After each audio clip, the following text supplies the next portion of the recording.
AI tools become more sophisticated, right, we must ensure that we are asking the right questions to detect AI-generated responses and prevent fraudulent candidates from gaming the system, because that's what they are very good at. Right? So I'll start with the questions that we should definitely avoid.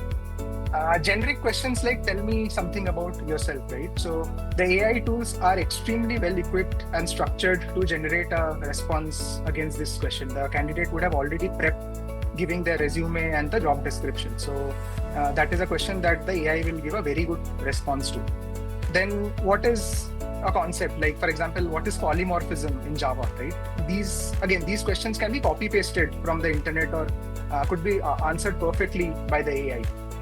Avoid asking a yes or a no question, like do you have experience, say, working with multi-threading, right? Why? Because these are simply binary answers that don't really reveal that the candidate truly understands the topic unless you ask a follow-up question.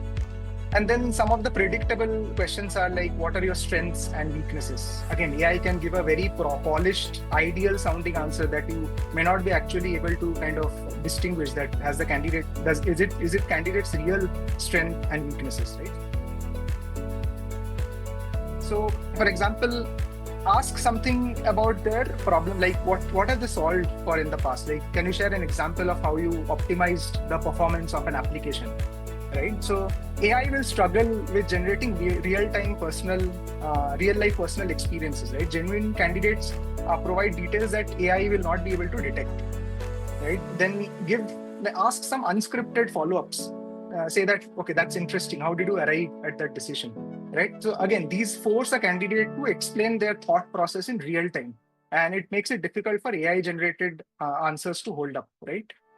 Then ask multi-step questions like, can you walk me through the thought process or how you solve the problem step by step, right? So again, AI tends to provide well-structured but overly concise answers, which you can easily catch in a live interview. And then ask on the spot problem solving, like I mentioned before, right? Let's do a quick live coding or a design exercise, ask them to share a screen. So again, AI can't help the candidates when you ask these kind of questions, right? And then ask for clarifications, like explain this in a simpler term. So AI generated responses will be overly technical or structured. Asking for simplification will help expose a lack of deep understanding, right? So by avoiding these AI friendly questions and focusing on adaptive real-time interactions, you can more often than not effectively detect fraudulent candidates.